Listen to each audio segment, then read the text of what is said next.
सभी को नमस्कार। Myself Anuj Kumar Verma, assistant professor, department of teacher education, BEd, DBS college, Govind Nagar, Kanpur. आज हम बात करेंगे बीएड फर्स्ट ईयर के सेमेस्टर सेकंड के paper technological perspectives of education, और इसमें हमारा टॉपिक है शिक्षा तकनीकी अर्थात एजुकेशनल टेक्नोलॉजी। इस लेक्चर में हम जानेंगे concept and meaning of educational technology, nature and characteristics of educational technology, scope of educational technology, aims and objectives of educational technology, significance of educational technology, technology of education and technology in education, latest trend in educational technology। अर्थात इसमें हम शिक्षा तकनीकी का अर्थ और संपत्ति जानेंगे, शिक्षा तकनीकी का क्या कैरेक्टर है, कैरेक्टरिस्टिक्स हैं, क्या उसका नेचर है, क्या उसकी प्रकृति है, वो जानेंगे। शिक्षा तकनीकी के क्षेत्र को जानेंगे, शिक्षा तकनीकी के उद्देश्यों को जानेंगे और शिक्षा तकनीकी का क्या महत्व है उसको जानेंगे। साथ ही दो टर्म्स होती हैं, टेक्नोलॉजी ऑफ एजुकेशन यानी कि शिक्षा की तकनीकी, और टेक्नोलॉजी इन एजुकेशन शिक्षा में तकनीकी, उसको जानेंगे। उसके बाद में हम जो नया ट्रेंड्स एजुकेशन टेक्नोलॉजी में आया है उसके बारे में भी डिस्कस करेंगे। अगर हम meaning and concept of education technology की बात करते हैं तो जो एजुकेशनल टेक्नोलॉजी है, अगर देखा जाए तो जो शिक्षा तकनीकी जिसको हिंदी में हम लोग बोलते हैं, वो दो शब्दों से मिलकर बना, शिक्षा एवं तकनीकी। शिक्षा अगर देखें तो शिक्ष धातु से बना है जिसका अर्थ है विद्या प्राप्त करना, और जो एजुकेशन है वो लैटिन भाषा के एडुकेटम से बना है। वैसे एजुकेशन जो है तीन शब्दों से बना माना जाता है, एडुकेटम, एडुकेयर, एडुसियर, परंतु उसमें से जो एडुकेटम है उससे हम मानते हैं कि एजुकेशन की उत्पत्ति हुई है। एडुकेटम मतलब ई प्लस ड्यू को, ई मतलब अंदर से, ड्यू को मतलब बाहर की ओर, मतलब ऐसी जो शिक्षा ऐसी प्रक्रिया है जिसके द्वारा हम व्यक्ति के अंदर जो निहित क्षमताएं, योग्यताएं हैं, ज्ञान है, उसको बाहर निकालने का प्रयास किया जाता है। अर्थात देखा जाए तो शिक्षण क्या है, एक कला है, ये शिक्षण की कला है। तकनीक शब्द का अर्थ शिल्प अथवा कला विज्ञान से है। तकनीक शब्द ग्रीक भाषा के टेक्निको शब्द से बना है जिसका अर्थ है एन आर्ट। अर्थात तकनीक को देखा जाए उसको हम साधारण भाषा में हम लोग कहते हैं शिल्प या कोई कला, विज्ञान। और तकनीक शब्द जो है ग्रीक भाषा के टेक्निको शब्द से बना है जिसका अर्थ होता है आर्ट। और आर्ट का मतलब सिर्फ जो है कोई भी हम टेक्निक लगाते हैं उसका मतलब ये नहीं कि कोई मशीन का प्रयोग करेंगे, वो भी टेक्निक हमारे व्यवहार में भी हो सकती है जिसके बारे में हम आगे जानेंगे। वैज्ञानिक व्यवस्थाओं तथा प्रविधियों का प्रयोगात्मक रूप ही तकनीकी या तकनीकी विज्ञान है। अगर हम देखें विज्ञान क्या है, क्रमबद्ध एवं सुव्यवस्थित जो ज्ञान है हमारा वही विज्ञान है। अगर उनका प्रयोग हम अपने व्यावहारिक रूप में करेंगे ना, तो वही हमारी जो है तकनीक हमारी कहलाएगी। तकनीक का संबंध कौशल तथा दक्षता से है जिसका आधार विज्ञान है, तथा इसका कार्य प्रयोगात्मक कला का विकास करना है। अगर तकनीक को हम देखें, कोई भी कहते हैं कि तकनीक सीख ली, टेक्नोलॉजी ने सीख ली, इसका मतलब है कि वो उसको उसके अंदर कौशल आ गया, कौशल डेवलप हो गए, एफिशिएंसी हो गई, मतलब वो दक्ष हो गया उस कार्य के लिए। इसलिए तकनीक का संबंध कौशल तथा दक्षता से लगा जाता है जिसका आधार विज्ञान है, तथा इसका कार्य प्रयोगात्मक कला का विकास करना है जिसका प्रयोग हम अपने व्यवहारिक जीवन में करते हैं किसी कार्य को आसान करने के लिए। वैज्ञानिक ज्ञान के व्यवहारिक रूप को तकनीक कहा जा सकता है। जैसे पहले बताया है, वैज्ञानिक ज्ञान के व्यवहारिक रूप को, जो वैज्ञानिक ज्ञान है, वैज्ञानिक ज्ञान कैसा होगा, क्रमबद्ध और सुव्यवस्थित होगा। क्यों प्रयोग करेंगे, विज्ञान क्यों लगाते हैं, इसलिए लगाया जाता है ताकि जो भी हम कार्य कर रहे हैं उसको बहुत अच्छे तरीके से कर ले, जो मतलब उद्देश्य हमारे हैं उनको बहुत अच्छे से प्राप्त कर ले। इसलिए कहा जाता है जो वैज्ञानिक ज्ञान है, जो व्यवहारिक रूप को तकनीकी कहा जा सकता है। मतलब वैज्ञानिक ज्ञान का जब व्यवहार में प्रयोग करेंगे तब उसको तकनीकी कहा जा सकता है। शिक्षा तकनीकी का दूसरा अर्थ है शिक्षणीय क्रियाओं का यांत्रिकरण। आजकल देखा गया है कि जो शिक्षा है उसका स्वरूप बदल गया है। आजकल स्मार्ट क्लासेस चलती हैं, प्रोजेक्टर लगा होता है, तरह तरह की पीपीटी, तरह तरह के प्रोग्राम डेवलप होते हैं। क्लास में जाएंगे, आजकल तो मतलब प्राइमरी से लेके जूनियर की जो कक्षाएं हैं उसमें भी मतलब ये स्मार्ट बोर्ड लगे हैं, उस पर टीचर पढ़ाता है और बच्चे भी अपने आप पढ़ते हैं। तो कहने का मतलब ये है कि एक अर्थ जो लगाते हैं आज के टाइम में, अगर शिक्षा तकनीकी हम कहें कि सामान्य अर्थ में क्या है, तो लोग कहेंगे जो उसमें मशीनों का प्रयोग करो, कंप्यूटर का प्रयोग करो, प्रोजेक्टर का प्रयोग करो और अन्य चीज़ों का प्रयोग करो जो मतलब हार्डवेयर अप्रोच की मतलब की ओर इशारा करता है, उनका प्रयोग अगर हम लोग करते हैं वो शिक्षा तकनीकी कहलाता है। जबकि ये शिक्षा तकनीकी का एक पक्ष है, ना कि पूरा पक्ष। शिक्षा तकनीकी के अंतर्गत प्रविधियों का विकास किया जाता है, शिक्षण प्रतिमान विकसित किए जाते हैं। शिक्षा तकनीक अर्थात जो शिक्षा तकनीकी है, जो भी हम लोग देखेंगे, जो भी हमारे विषय होते हैं उनको पढ़ाने के लिए अलग अलग हमको विधियों की जरूरत पड़ती है। उसके आधार पर हम लोग नई नई जो प्रविधियां हैं शिक्षा तकनीकी को लगा के वो डेवलप करते हैं। नए नए शिक्षण मॉडल, प्रतिमान जो हमारे शिक्षण प्रतिमान है वो विकसित किए जाते हैं। शिक्षा तकनीकी कोई शिक्षण पद्धति नहीं है, बल्कि एक ऐसा विज्ञान है जिसके आधार पर शिक्षा के उद्देश्यों को अधिकतम प्राप्त करने के लिए व्यूह रचनाओं का विकास किया जाता है। अब शिक्षा तकनीकी कोई शिक्षण पद्धति नहीं है, कोई मेथड नहीं है, बल्कि एक विज्ञान है, एक ऐसा विज्ञान है जिसके आधार पर शिक्षा के उद्देश्यों को अधिकतम प्राप्त करने के लिए व्यूह रचना का निर्माण किया जाता है। हम सभी जानते हैं, कोई भी शिक्षक क्लास में पढ़ाने के लिए जाता है तो सबसे पहले उद्देश्यों का निर्धारण करता है। उन उद्देश्यों को पूरा करने के लिए शिक्षक जो है, पहले देखा था कि मतलब सिर्फ लेक्चर मेथड को यूज करता था, परंतु आज के टाइम पे विज्ञान ने इतनी तरक्की कर ली है कि बहुत सारी मशीनें आ गई हैं और अपने व्यवहार में भी वो तकनीक लगाकर उसको बहुत अट्रैक्टिव और इफेक्टिव बना सकता है, जिसके कारण उसके उद्देश्यों को ज़्यादा अधिकतम प्राप्ति हो जाएगी। मतलब ऐसी व्यूहरचना का प्रयोग करेंगे जिसमें जो है शिक्षण तकनीक का प्रयोग किया जाए, और वे व्यूह रचनाएं जो हैं हर विषय के लिए अलग अलग हो सकती है। शैक्षिक उद्देश्यों के निर्धारण के बाद उनको प्राप्त करने हेतु शैक्षिक तकनीकी अस्तित्व में आती है। हम सभी जानते हैं, कभी भी जब पाठ्य योजना बनाई जाती है तो उसमें सर्वप्रथम शैक्षिक उद्देश्यों का निर्धारण होता है। उन उद्देश्यों को पूरा करने के लिए फिर पूरी व्यूह रचना का निर्माण होता है ना। उन व्यूह रचनाओं में हम शिक्षा तकनीकी का प्रयोग करते हैं। जितने हम शिक्षा तकनीकी का प्रयोग उसमें अधिकतर कर देंगे तो उतने ही हमारे जो शैक्षिक उद्देश्य हैं वो प्रभावशाली तरीके से पूर्ण या प्राप्त हो जाते हैं। अर्थात शिक्षा तकनीकी उन विधियों एवं प्रवचनों का विज्ञान है जिसके द्वारा शैक्षिक उद्देश्यों की प्राप्ति की जाती है।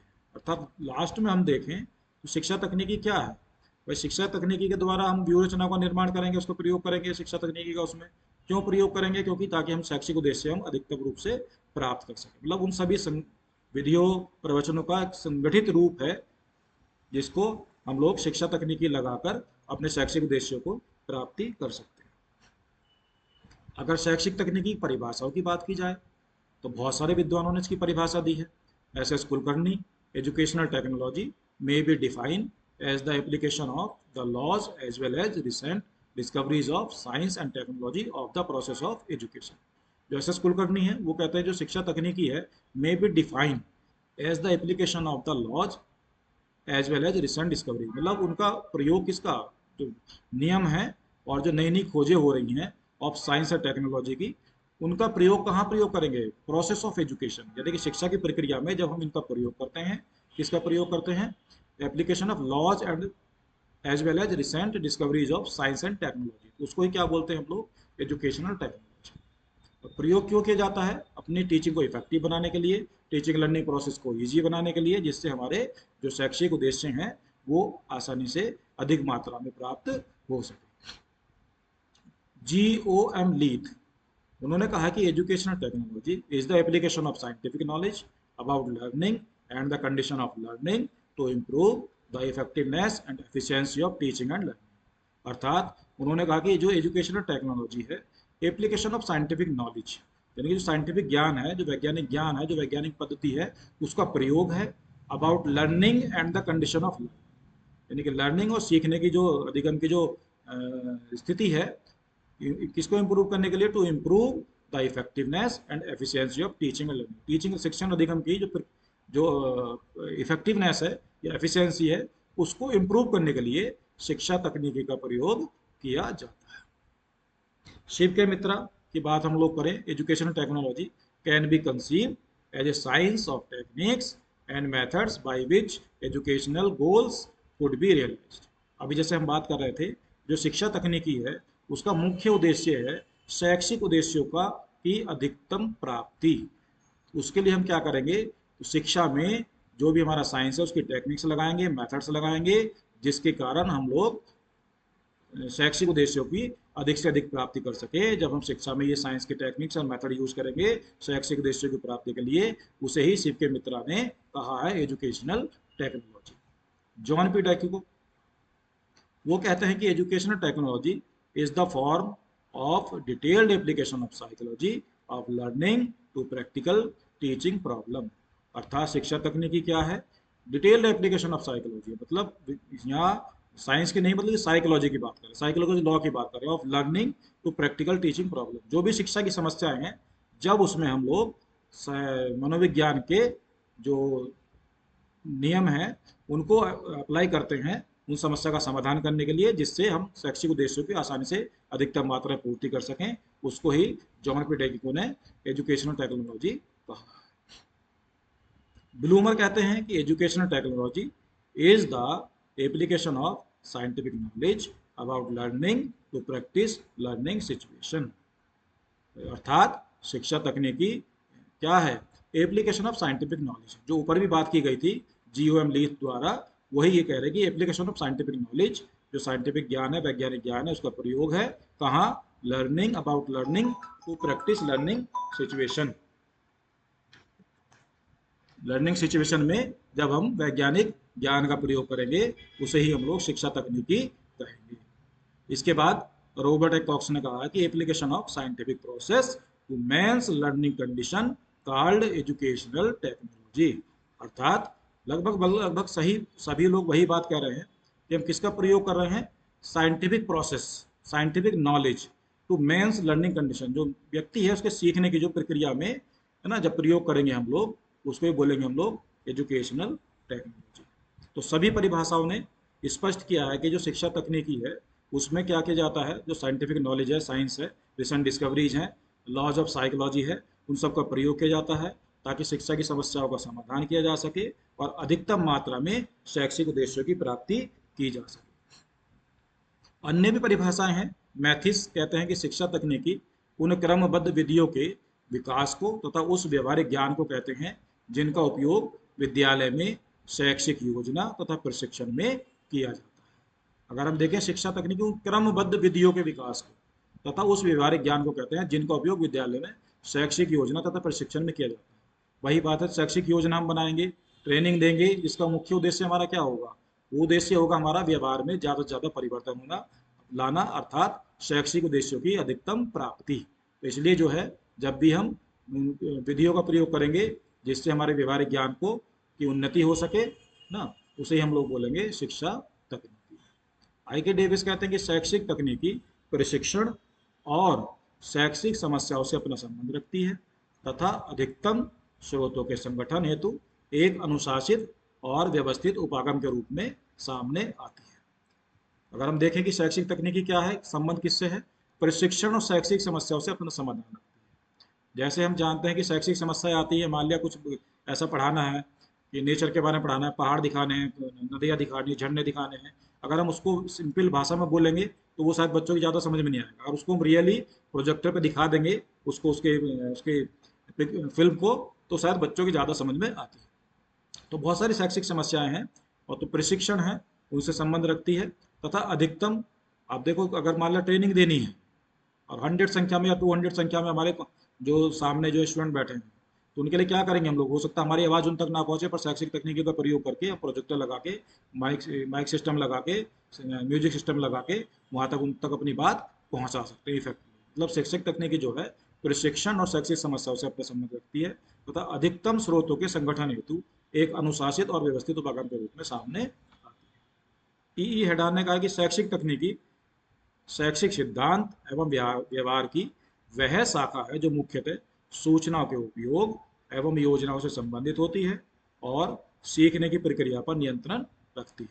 अगर हम कहें कि शैक्षिक सिद्धांत और व्यवहार की वह शाखा जो मुख्यतः सूचनाओं के उपयोग एवं योजनाओं से संबंधित होती है, क्योंकि हम लोग क्या करते हैं, कुछ भी अगर टेक्नोलॉजी का प्रयोग करेंगे तो उसका माध्यम होगा हमारा सूचनाओं का आदान प्रदान करना। जो हमारी योजनाएं बनेगी उनको सही तरह से पूर्ण कराना और सीखने की जो प्रक्रिया है उस पर नियंत्रण रखना। अगर इन परिभाषाओं को देखें और शिक्षा तकनीकी को समझें तो कह सकते हैं कि शिक्षा तकनीकी का जो आधार है मुख्य रूप से वो विज्ञान है और शिक्षा पर विज्ञान और तकनीकी के प्रभाव का अध्ययन जो है वो शिक्षा तकनीकी में होता है। तो मुख्य रूप से शिक्षा तकनीकी विज्ञान पर आधारित है, व्यवहारिक पक्ष को महत्व दिया जाता है, निरंतर विकासशील विषय है। आपने देखा होगा प्राचीन काल से अभी तक अगर हम लोग तुलना करें तो लगातार कुछ ना कुछ नई नई टेक्नोलॉजी आ रही है, नए नए इंस्ट्रूमेंट आ रहे हैं जिनका प्रयोग शिक्षा में लगातार किया जा रहा है, ताकि टीचिंग लर्निंग जो प्रोसेस है, जो टीचिंग है, वो इफेक्टिव हो जाए और हमारे शैक्षिक उद्देश्यों की प्राप्ति अधिकतम हो जाए। उद्देश्य क्या है? सीखने सीखने की प्रक्रिया का विकास करना, लर्निंग प्रोसेस जो है हमारी है उसका डेवलपमेंट करना। और जितना हम आजकल आईसीटी का ज़माना है, एआई का ज़माना है, जितना यूज करेंगे उतने अच्छे तरीके से हम लोग उसको सीख सकते हैं। मनोविज्ञान एवं इंजीनियरिंग आदि विषयों पर निर्भर।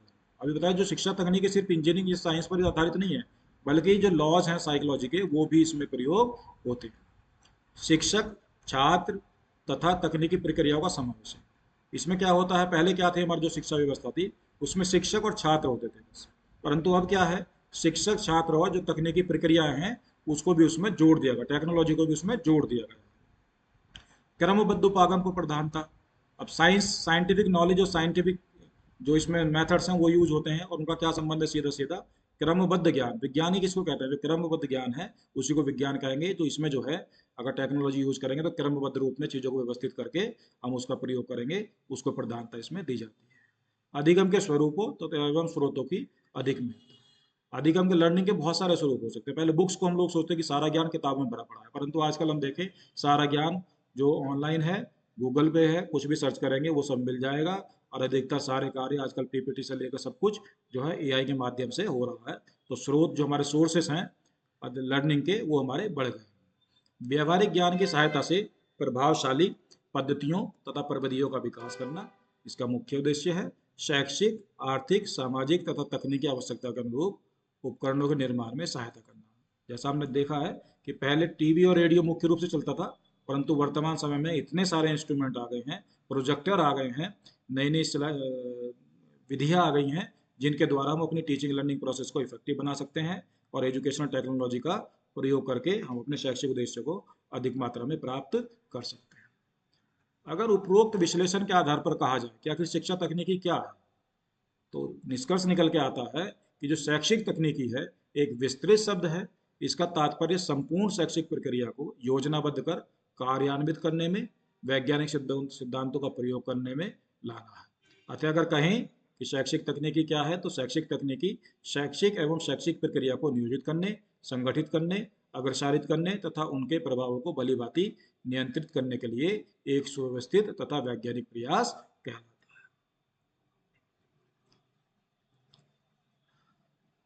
अगर शैक्षिक तकनीकी के क्षेत्र की हम बात करें, स्कोप ऑफ एजुकेशनल टेक्नोलॉजी, तो शिक्षा कोई भी ऐसा क्षेत्र नहीं है जहां इसको प्रयोग हम लोग नहीं कर सकते। चाहे वो टीचिंग हो, चाहे लर्निंग हो, चाहे टीचिंग लर्निंग प्रोसेस हो, चाहे एडमिनिस्ट्रेशन हो, कहीं भी सब जगह कोई ऐसा क्षेत्र नहीं है जहां इसका प्रयोग हम लोग नहीं करते। तो शैक्षिक तकनीक का जो क्षेत्र है वो बहुत विशाल है और व्यापक है। जो कुछ लोग समझते हैं कि जो हार्डवेयर हम मशीनों का यूज करते हैं शिक्षण में या शिक्षक प्रक्रिया टीचिंग लर्निंग प्रोसेस में, सिर्फ वही शैक्षिक तकनीकी है, बल्कि शैक्षिक तकनीकी का जो क्षेत्र है वो हार्डवेयर से परे जाकर शिक्षण और अधिगम को बेहतर बनाने के लिए संसाधनों, विधियों और मनोवैज्ञानिक सिद्धांतों के व्यवस्थित अनुप्रयोग को शामिल करता है। यानी कि शिक्षा में सिर्फ हार्डवेयर अप्रोच ही नहीं लगती है, बल्कि सॉफ्टवेयर जो अप्रोच है वो भी काम करती हैं। जो विधियां हैं, संसाधन है, मनोवैज्ञानिक सिद्धांत हैं, उनका भी प्रयोग शिक्षा तकनीकी में किया जाता है, जिसमें निर्देशात्मक डिजाइन, पाठ्यक्रम विकास, शिक्षक प्रशिक्षण और शिक्षा को अधिक व्यक्तिगत, संवादात्मक और सुलभ बनाने के लिए ऑडियो विजुअल एड्स और डिजिटल प्लेटफॉर्म का प्रयोग शामिल है। जैसे देखें अगर स्कोप ऑफ एजुकेशन टेक्नोलॉजी, तो जो भी मतलब जितने भी ब्रांचेस हैं इसकी एजुकेशन की, जहाँ भी हम लोग जा सकते हैं वहाँ सब प्रयोग होता है शिक्षा तकनीकी का। एजुकेशनल टेक्नोलॉजी, हम जानते हैं सभी की एजुकेशन टेक्नोलॉजी की बात हम लोग कर रहे हैं किस तरह से, उसमें मशीनों का प्रयोग होता है, जो मनोविज्ञान के सिद्धांत, जो नियम है, विधियां हैं, उन सब का प्रयोग होता है। अब देखो टीचिंग टेक्नोलॉजी, आजकल नया बहुत सारी नई कंसेप्ट निकल के आ रहा है, education technology, teaching technology. Teaching की भी अपनी टेक्नोलॉजी होती है। शिक्षक पढ़ाता है तो सिर्फ वो मशीनों का प्रयोग नहीं कर सकता, बल्कि उसके व्यवहार में भी कुछ ऐसी मॉडिफाइड विधियों का प्रयोग करेगा जिससे वो अपनी टीचिंग को इफेक्टिव बना सकता है। बिहेवियरल टेक्नोलॉजी, व्यवहार सबसे बड़ी बात है, और व्यवहार का संबंध सीधा साइकोलॉजी से है। तो जब हम अपने व्यवहार को मॉडिफाई करने के लिए, इफेक्टिव बनाने के लिए टेक्नोलॉजी का प्रयोग करेंगे, बिहेवियरल टेक्नोलॉजी कहलाएगी। इंस्ट्रक्शनल टेक्नोलॉजी, आजकल हम देखते हैं कि मोबाइल से हम सारी चीज़ें देख रहे हैं, सीख रहे हैं, कंप्यूटर पर कोई चीज़ पढ़ रहे हैं, ऑनलाइन चीज़ें देख रहे हैं, सीख रहे हैं, इंस्ट्रक्शनल टेक्नोलॉजी कहलाएगी उसमें। इसमें क्या होता है, वन वे कम्युनिकेशन हमारा होता है, टू वे कम्युनिकेशन नहीं हो सकता। आईसीटी का प्रयोग हम करते हैं, कंप्यूटर का प्रयोग करते हैं, लैपटॉप का प्रयोग करते हैं, मोबाइल का प्रयोग करते हैं, उसमें जो प्रोग्राम पड़े हैं उनको देखते हैं, सुनते हैं और उससे सीखते हैं।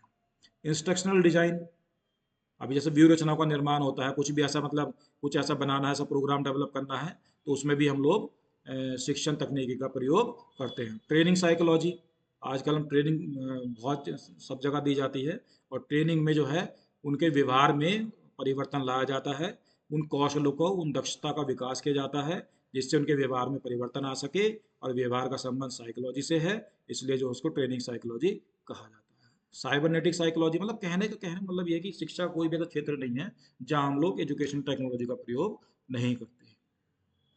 और देखें, एजुकेशन टेक्नोलॉजी का हम लोग प्रयोग करें तो प्रोग्राम इंस्ट्रक्शन, हम सभी ने सुना है कि प्रोग्राम इंस्ट्रक्शन जब होता है तो उसमें हम लोग, जो बालक है वो अपने आप सीखता है, उसको प्रोग्राम दे दिया जाता है और वो उसको स्टेप बाय स्टेप आगे बढ़ता है, वो सब सीखता है। करिकुलम कंस्ट्रक्शन, करिकुलम का अगर हम लोग डिजाइन करते हैं, उसको बनाते हैं, तो उसमें भी बहुत सारी किताबें आपने देखी होंगी, या फिर बहुत सारी ऐसी स्लाइड से देखी होंगी। आजकल तो मतलब ई ई लर्निंग और ई कंटेंट का ज़माना है, वो सब आपको वहाँ पर मिल जाएगा। टीचिंग लर्निंग स्ट्रेटीज, जितनी भी शिक्षण, अभी जैसे बताया कि बहुत सारे मेथड्स हैं, विषय हैं, तो सबकी जो है, जो शिक्षण व्यूह रचना है, सबकी अलग अलग होती है ना, उनको सीखने के लिए सबके अलग अलग तरीके होते हैं, तो ऐसी जो है हम लोग प्रयोग उसमें कर सकते हैं। अगर मैथ हमको पढ़ना है तो कैसे पढ़ेंगे, हिंदी पढ़ना है तो कैसे पढ़ेंगे, वो सब टीचिंग लर्निंग स्ट्रेटेजी जो हम लोग अलग अलग सब्जेक्ट के अनुसार उसे बना सकते हैं। ऑडियो विजुअल मटेरियल्स, ये बहुत ज़्यादा प्रभावशाली होता है कि टीचर जब क्लास में प्रयोग करता है तो ऑडियो विजुअल एड्स का प्रयोग करता है, उसमें भी ऑडियो एड्स अलग होते हैं, वीडियो एड्स अलग होते हैं, और ऑडियो विजुअल एड्स अलग होते हैं। उनका निर्माण कैसे होगा, वो सब हम लोग एजुकेशन टेक्नोलॉजी के आधार पर कर सकते हैं। एजुकेशनल ऑब्जेक्टिव्स का निर्धारण, अभी जैसे बताया था कि सबसे पहले शैक्षिक उद्देश्यों का निर्धारण होता है, उसके बाद ही हम लोग उनकी प्राप्ति के लिए एजुकेशन टेक्नोलॉजी लगाते हैं। तो शैक्षिक उद्देश्यों का जो निर्धारण होगा वो हम कैसे कर सकते हैं, एजुकेशन टेक्नोलॉजी के आधार पर कर सकते हैं। जैसा हमारा विषय होगा वैसे ही उसके हम लोग उद्देश्य निर्धारित करें। टीचर्स लर्निंग, टीचर्स ट्रेनिंग, जैसे माइक्रो टीचिंग होती है, उसमें क्या नाम, कैमरा लगाता है, उसके व्यवहार को रिकॉर्ड कर सकते हैं, उसको बाद में उसको दिखा सकते हैं, उसको मॉडिफाई कर सकते हैं। तो ऐसे जो है वहाँ भी हम लोग एजुकेशन टेक्नोलॉजी का प्रयोग कर सकते हैं। इवेल्युएशन, आजकल देखिए जो ये क्या नाम, जो पहले कॉपी हम चेक करते थे, मतलब कॉपी हमको मिलती थी और पेन से चेक कर देते थे, परंतु अब क्या है, अब तो ऑनलाइन इवेल्युएशन होता है। आप लैप कंप्यूटर पर बैठिए, कॉपी आपको अलॉट हो जाएंगे, वहाँ पे आप करेक्शन कीजिए, मार्किंग करिए, वो आपका हो जाएगा। तो सब एजुकेशन टेक्नोलॉजी का जमाना। इनोवेशन एंड रिसर्च, आज के टाइम पे कहते थे पहले लाइब्रेरी लाइब्रेरी हमको घूमना पड़ता था रिसर्च करने के लिए, कि ये यहाँ जाओ वहाँ जाओ, ये बुक पढ़ो वो बुक पढ़ो, परंतु अब क्या है, सारी नॉलेज हमारे मुट्ठी में है। जो मोबाइल या टैबलेट हम जो लिए हैं, लैपटॉप लिए हैं, सारा ज्ञान उसी के अंदर है, और ये सब क्या है, एजुकेशन टेक्नोलॉजी का पार्ट है। टीचिंग मेथड्स का हम लोग निर्माण कर सकते हैं बहुत सारे। टीचिंग मॉडल्स बना सकते हैं, जैसे शुरू में हमने बताया था, अलग अलग सब्जेक्ट के अनुसार, अलग अलग विषय के अनुसार हम लोग टीचिंग मेथड्स और टीचिंग मॉडल्स का निर्माण कर सकते हैं। एजुकेशनल मैनेजमेंट, जितनी व्यवस्था है सब आप देखेंगे, हर रूम के अंदर कैमरा लगा है, प्रोजेक्टर लगा है, वहाँ कंट्रोल रूम में सब वहाँ से देखा जा रहा है, ऑब्जर्वेशन दिया जा रहा है, इंस्ट्रक्शन दिए जा रहे हैं, वहाँ से सब फॉलो वहाँ से कर रहा है। CAI, computer assisted instruction, computer के द्वारा हम लोग सीखते हैं, इसमें वन वे कम्युनिकेशन इसमें होता है, जो हमको प्रोग्राम मिलता है उसके द्वारा सीखते हैं। तो कहने का मतलब ये है कि शिक्षा तकनीकी का क्या है, एक विशाल और व्यापक क्षेत्र है। कोई भी शिक्षा का ऐसा क्षेत्र नहीं है जहाँ शिक्षा तकनीकी का प्रयोग हम लोग नहीं कर सकते। अगर AIIMS and objectives of education technology की हम लोग बात करें, तो जैसे इसका क्षेत्र बताया, तो इसके लिए उद्देश्य भी इसके बहुत ही ज़्यादा, लक्ष्य और उद्देश्य इसके बहुत ज़्यादा बड़े हो सकते हैं। जैसे शैक्षिक प्रौद्योगिकी का उद्देश्य तकनीकी उपकरणों, विधियों और प्रणालियों को एकीकृत करके शिक्षण अधिगम प्रक्रिया को अनुकूलित करना है, जिससे शिक्षा अधिक कुशल, आकर्षक और व्यक्तिगत बन सके। इसका लक्ष्य अधिगम परिणामों में सुधार करना, शैक्षिक संसाधनों तक पहुंच को सुगम बनाना और शैक्षिक प्रशासन का आधुनिकीकरण करना है। इसका उद्देश्य शिक्षा के उद्देश्यों का निर्धारण करना, उनको व्यवहारिक रूप में परिभाषित करना भी है। शैक्षिक तकनीकी मानवीय ज्ञान को 3 भागों में बांटकर सभी प्रकार के कार्य करती है। ज्ञान को संचित करना, ज्ञान को हस्तांतरित करना, ज्ञान का विकास करना। आजकल हम देखें, पहले जो हमारा ज्ञान था वो सिर्फ किताबों में रहता था, परंतु आज के टाइम पे हम जो भी अपना ज्ञान होता है, नॉलेज होती है, सब हमको ऑनलाइन गूगल के माध्यम से, प्रोग्राम्स के माध्यम से मिल जाता है। उस ज्ञान को हम एक जगह से दूसरी जगह ट्रांसफर कर सकते हैं। और ज्ञान का डेवलपमेंट आजकल सब लैपटॉप लीजिए और सब काम उस पर करते रहिए, सब चीज उस पर आप कर सकते हो लैपटॉप के ऊपर। तो ज्ञान नॉलेज का जो डेवलपमेंट है वो भी आप कर सकते हैं। अगर मुख्य रूप से देखें जो शिक्षा तकनीकी है उसके क्या क्या लक्ष्य और उद्देश्य हैं, तो पहला अगर देखें, इन्हेंस टीचिंग एंड लर्निंग, शिक्षण अधिगम को बेहतर बनाना। जैसे अभी हम बता रहे थे, शिक्षण अधिगम जो प्रक्रिया है, अगर उसमें पहले क्या था, शिक्षक बोलता था, बच्चे रटते थे, उसको दोहराते थे, उसको याद करते थे, परंतु अब ऐसा नहीं है। अब टीचिंग मशीन का प्रयोग करेगा, प्रोजेक्टर का प्रयोग करेगा, रियल ऑब्जेक्ट लेके आएगा, अपनी जो मेथड्स हैं वैसे यूज करेगा, जिसके द्वारा लर्निंग हमारी इफेक्टिव हो सके और बालक ज़्यादा से ज़्यादा अपने उसको ज्ञान को सीख सके और शैक्षिक उद्देश्यों की प्राप्ति हो सके। इंडिविजुअलाइजेशन, व्यक्तिकरण। पहले क्या था, एक शिक्षक बैठा है और सभी को मतलब उसको पढ़ाना है, अगर जो अलग हो जाएगा वो नहीं पढ़ा सकता, परंतु आजकल तो सबको लैपटॉप दे दो, कंप्यूटर दे दो, अलग बैठ के पढ़ सकते हैं अपना। तो हर व्यक्ति के ऊपर, हर बालक के ऊपर आसानी से एक अलग व्यवस्था उसकी साइकोलॉजी के अनुसार की जा सकती है। मॉडर्नाइजेशन, आधुनिकीकरण। जो प्राचीन हमारी पद्धति थी उसमें शिक्षक और छात्र होता था, या फिर जो हमारा कोर्स होता था वो होता था, परंतु उसके अलावा आज के टाइम पे हम लोग देखें, जो शिक्षण प्रक्रिया है या टीचिंग प्रोसेस है या शिक्षा है, उसमें ऐसी चीज़ों का, ऐसी टेक्नोलॉजी का प्रयोग होने लगा है आजकल। जैसे कोरोना काल चला था, हमने देखा था कि हम ऑफलाइन क्लास में नहीं जा सकते थे, तो ऑनलाइन क्लास के लिए हमने गूगल मीट पर क्लास लेनी शुरू की, वहीं प्रोग्राम बनाए, वही अपना असाइनमेंट दिए, सब काम किया। तो मॉडर्नाइजेशन उसका, शिक्षा का हम लोग कह सकते हैं, शिक्षा तकनीकी का उसमें महत्वपूर्ण भूमिका है। डेमोक्रेटाइजेशन ऑफ एजुकेशन, शिक्षा का लोकतंत्रीकरण। पहले सारे अधिकार किसके पास थे, शिक्षक के पास होते थे, परंतु अब क्या है, हर बालक के अंदर कुछ ना कुछ क्षमताएं हैं, अलग क्षमताएं हैं, वो अपना अलग से उसको अपने ज्ञान को बाहर निकाल सकता है, उस कार्य को कर सकता है। और उसके लिए जरूरी है कि उसके हाथ में टेक्नोलॉजी हो, लैपटॉप हो, कंप्यूटर हो, मोबाइल हो, उसके माध्यम से वो अपना अलग अलग जो है शिक्षा का रूप अपने अनुसार ज्ञान प्राप्त कर सकता है।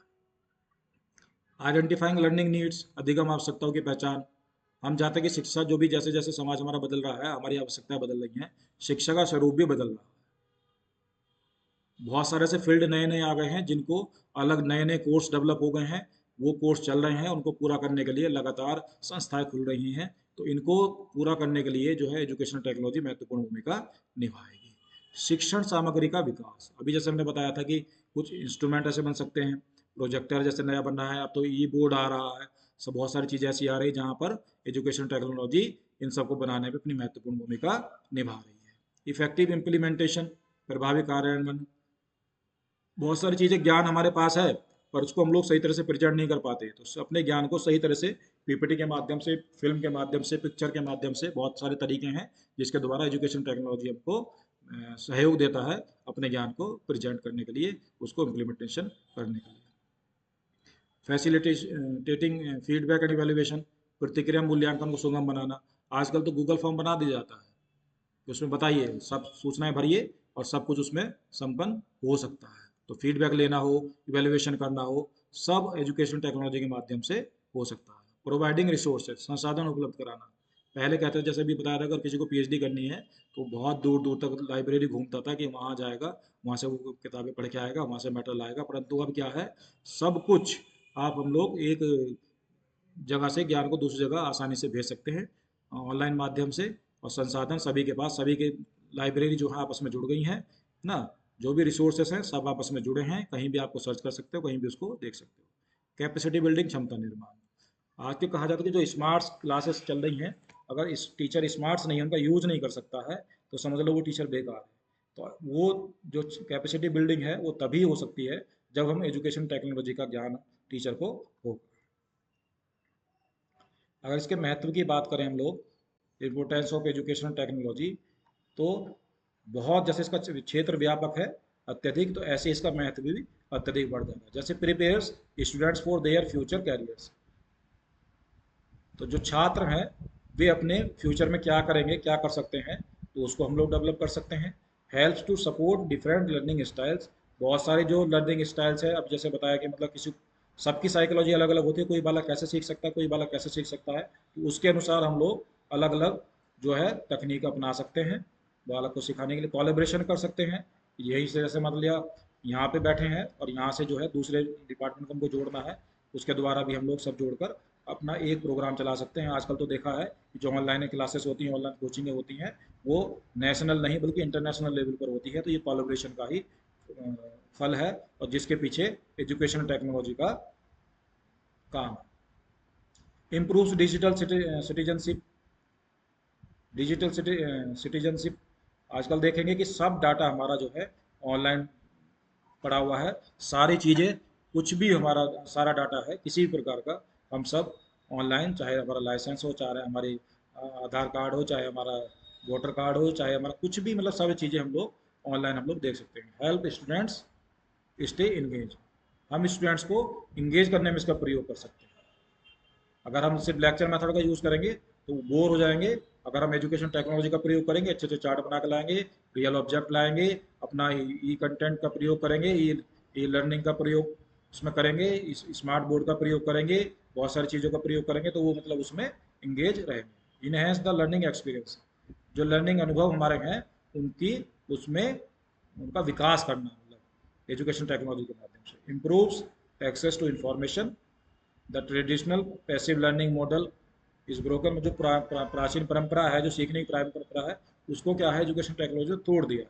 नए नए कंसेप्ट आ रहे हैं, नई नई चीज़ें आ रही हैं, वो सब क्या है उसमें जो है अपनी महत्वपूर्ण भूमिका निभा रहे हैं। मॉडर्नाइजेशन उसका एजुकेशन का हम लोगों ने कर दिया। Technology helps student be more responsible. आजकल देखा होगा कि पहले जो है बहुत सारे असाइनमेंट दिए जाते हैं, बहुत सारे इंस्ट्रूमेंट बालक को सिखाए जाते हैं, वो अपने उसके प्रति ज़्यादा रेस्पॉन्सिबल होता है। Technology transforms the learning experience. आजकल जो है मोबाइल सभी के पास है, उसमें जो भी ज्ञान है सब कुछ है, उसको हम लोग सीख रहे हैं, जो हमारे अपने अनुभव हैं वो दूसरों को सिखा रहे हैं। तो लर्निंग एक्सपीरियंस जो है हमारे, वो टेक्नोलॉजी क्या करती है, उसको ट्रांसफॉर्म करती रहती है। अगर हम देखें शिक्षा में क्रांति लाने कार्य शिक्षा तकनीक द्वारा ही संभव है। 1973 में रॉन्टर ने कहा था कि पूर्व निश्चित उद्देश्य वातावरण का योजनाबद्ध ढंग से अध्ययन, विषय वस्तु का निर्माण करना तथा उन पर अनुसंधान करना, शिक्षण की उचित विधियों तथा अध्ययन के साधनों को भलीभांति चुनना, अध्ययन के सिद्धांतों एवं क्षेत्र का पूर्ण रूप से मूल्यांकन करना, निरीक्षण मूल्यांकन द्वारा उत्पन्न प्रभावों को भविष्य में क्या प्रभाव पड़ता है, इसका शैक्षिक तकनीकी से विशेष संबंध है और यही इसका प्रमुख कार्य है। अगर हम देखें सर्वांगीण सुधार में सहायक, हम जानते हैं कि अगर बालक का ऑलराउंड डेवलपमेंट करना है आज के टाइम पे, तो बिना शैक्षिक तकनीकी के संभव नहीं है। अध्यापन में सुधार करना है, टीचिंग हमारी इफेक्टिव बनानी है, तो हमको टेक्नोलॉजी का प्रयोग करना पड़ेगा। पाठ्यक्रम का विकास करना है तो जो हमारी टेक्नोलॉजी है उसको यूज़ करना पड़ेगा। कक्षा व्यवहार संबंधी आवश्यकताओं को पहचानना कि बालक क्या चाह रहा है, जो सभी बालकों की जो है मानसिक स्थिति यानी कि साइकोलॉजी भिन्न भिन्न होती है, उनके अनुसार जो है वो कैसे पहचान सकते हैं, तो टेक्नोलॉजी का प्रयोग करके हम उसमें यूज़ उसको कर सकते हैं। शिक्षकों को प्रशिक्षण, ट्रेनिंग ऑफ टीचर्स, इसमें क्या होता है कि जैसे अभी बताया था कि बहुत सारे टीचर्स को हमको ट्रेनिंग देनी है, तो अगर हमको टीचिंग इफेक्टिव बनाए, उसको इफेक्टिव टीचिंग ट्रेनिंग देनी है, तो उसमें टेक्नोलॉजी का प्रयोग हम लोग करेंगे। शिक्षण अधिगम प्रक्रिया का विश्लेषण कर सकते हैं, साधनों का विकास कर सकते हैं, समुदाय की आवश्यकताओं को पहचानना भी इसका मुख्य कार्य है। अधिगम में सुधार कर सकते हैं, शिक्षण व्यूह रचनाओं का निर्माण कर सकते हैं, जो पहले ही बता चुके हम लोग, शिक्षा के उद्देश्यों का निर्धारण कर सकते हैं, शिक्षण अधिगम सामग्री का विकास कर सकते हैं। तो कहने का मतलब ये है कि जो शिक्षा के जितने भी कार्य हैं उन सब में शिक्षा तकनीकी का महत्वपूर्ण योगदान रहता है, महत्वपूर्ण भूमिका रहती है। अब दो टर्म्स हम बताए थे शिक्षा में तकनीकी, टेक्नोलॉजी इन एजुकेशन। अगर शिक्षा में प्रौद्योगिकी, एटेक में शिक्षण और अधिगम को बेहतर बनाने, सुलभता, सहभागिता, व्यक्तिकरण में सुधार लाने के लिए डिजिटल उपकरणों, कृत्रिम बुद्धिमत्ता और हार्डवेयर का एकीकरण शामिल है। यानी कि अगर शिक्षा में हम तकनीकी का प्रयोग कर रहे हैं तो हार्डवेयर जो हमारी चीज़ें हैं, चाहे वो सब प्रोजेक्टर हो, चाहे चाहे ई बोर्ड हो, जितने भी मोबाइल हो, टैप रिकॉर्ड हो, रेडियो, मतलब इस तरह के जो भी हार्डवेयर चीज़ें होंगी उनको हम शामिल इसमें करते हैं। शिक्षा में प्रौद्योगिकी के तात्पर्य सीखने की प्रक्रिया को सुगम बनाने के लिए उपयोग किए जाने वाले भौतिक उपकरणों और hardware, computer, smart board app से है। जैसा आपने बताया अभी कि हार्डवेयर का संबंध उनसे है जो हम जो मैकेनिकल इंजीनियर द्वारा या फिजिक्स द्वारा जिनका डिजाइन किया जाता है, जिन इंस्ट्रूमेंट का, उनका प्रयोग हम लोग जो फिजिकली रूप से हमारे सामने उपस्थित रहती हैं, उनको शिक्षा में तकनीकी हम लोग बोलते हैं। इस क्षेत्र में शिक्षण और कक्षा में सहभागिता बढ़ाने के लिए तकनीकी उपकरणों का उपयोग शामिल है। इसे अक्सर एडटेक कहा जाता है और यह हार्डवेयर केंद्रित दृष्टि, जैसा भी बताया। उपकरण कौन से हो सकते हैं? Computer, laptop, tablet, interactive white board, VR, AR और शैक्षिक सॉफ्टवेयर एप्लीकेशन इसमें प्रयोग हो सकते हैं। इसका उद्देश्य क्या होता है? शिक्षण को आसान बनाना, सीखने के परिणामों में सुधार करना और शैक्षिक सामग्री तक पहुंच प्रदान करना। प्रमुख रुझान क्या हो सकते हैं? एआई संचालित व्यक्तिकरण, ऑनलाइन शिक्षण प्लेटफॉर्म और डिजिटल सहयोग। अभी आप देख सकते हैं टेक्नोलॉजी एजुकेशन में जो छात्र हमारे बैठे हैं उनके पास, सबके पास लैपटॉप है ना, और टीचर हैं उनके पास भी कीबोर्ड पर वो पढ़ा रहे हैं। तो ये सब जो हार्डवेयर चीज़ें हैं, इसका प्रयोग जो इसमें होता है, तो इसको बोलते हैं टेक्नोलॉजी इन एजुकेशन।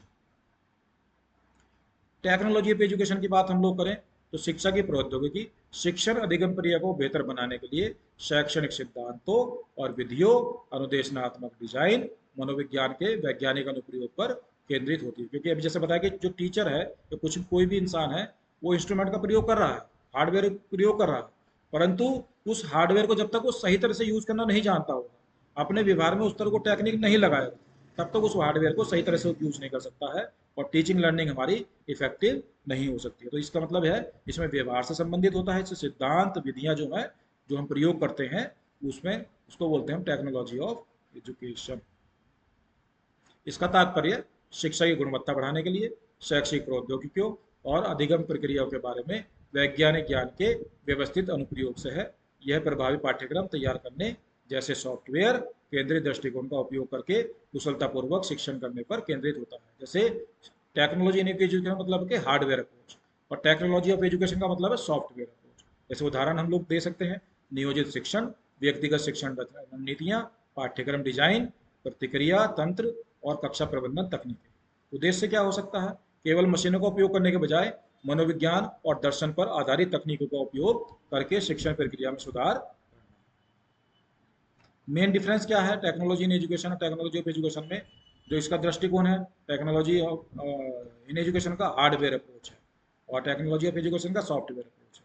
सेंटर क्या है इसका? उपकरण या भौतिक जो बनाए गए इंस्ट्रूमेंट, जो बनाए गए हमारे फिजिकल इंस्ट्रूमेंट, वो सब प्रयोग इसमें किया जाता है टेक्नोलॉजी इन एजुकेशन में। और टेक्नोलॉजी ऑफ एजुकेशन में तकनीकी विधियाँ जो सिद्धांत है उनका प्रयोग उसमें किया जाता है। विशेषता क्या है इसमें? शिक्षा में प्रौद्योगिकी, और ये शिक्षा की प्रौद्योगिकी। आधार क्या है? टेक्नोलॉजी इन एजुकेशन का आधार है इंजीनियरिंग सिद्धांत और टेक्नोलॉजी ऑफ एजुकेशन का आधार है मनोवैज्ञानिक या शैक्षिक सिद्धांत। Latest trends in education technology की हम लोग बात करें, आजकल हमने देखा है जो शिक्षा हमारी बिल्कुल बदल चुकी है। जो एजुकेशन टेक्नोलॉजी है उसके नई नई चीज़ें आ गई हैं, उनको हमको सीखना पड़ता है, वो सब सिखाना पड़ता है। बहुत सारे पॉइंट जैसे इसमें कुछ दिया है कि ई लर्निंग बहुत फेमस है आजकल, बहुत चल रहा है। वीडियो बेस्ड लर्निंग प्रोग्राम आजकल देखिए, मोबाइल देखिए कितने प्रोग्राम उसमें चल रहे हैं आजकल, सब कुछ अवेलेबल है। डिफरेंशियल एंड पर्सनलाइज, हर व्यक्ति अपने आवश्यकता के अनुसार, अपने अनुसार उसको यूज कर सकता है। एजेंटेड रियलिटी एआर और वर्चुअल रियलिटी वीआर, तो आजकल तो वर्चुअल सब जमाना है, तो कुछ भी हम वर्चुअल ऑनलाइन कुछ भी कर सकते हैं। डिजिटल ऑनलाइन असेसमेंट, अब इवेल्युएशन चलता है हमारा, कुछ भी कर सकते हैं ऑनलाइन, इंटरव्यू ले सकते हैं ऑनलाइन, कॉपी चेक कर सकते हैं ऑनलाइन, जो है क्या नाम, एग्जाम दे सकते हैं, सारी चीज़ें उसमें चलता है। गेमिफाइड लर्निंग, आजकल तो गेमिफाइड जो लर्निंग बहुत ज़्यादा डिमांड में है। Learning outside the classroom environment, growing big data, data collect करना, हमको तो पहले पेपर पे लिखते थे सब चीज़, आजकल तो गूगल फॉर्म भरो और सारा डाटा एक जगह आपका इकट्ठा हो जाएगा। Learning analytics, AI inbuilt education, आजकल तो इसी का ज़माना और आने वाले टाइम में इसी का ज़माना हमारा होगा। तो एजुकेशन टेक्नोलॉजी जो है एक वाइड एरिया है, एक व्यापक क्षेत्र है, एक व्यापक जो उसका नाम कह सकते हैं रोल है, जो शिक्षा के हर क्षेत्र में कहीं ना कहीं यूज होता है। टीचिंग को इफेक्टिव, टीचिंग को और टीचिंग लर्निंग को इफेक्टिव बनाने के लिए, स्किल डेवलप करने के लिए, एफिशिएंसी डेवलप करने के लिए, ताकि जो हमारे लर्निंग ऑब्जेक्टिव्स हैं उनको हम ज़्यादा से ज़्यादा प्राप्त कर सकें और शिक्षा को बेहतर बनाया जा सके। Thank you.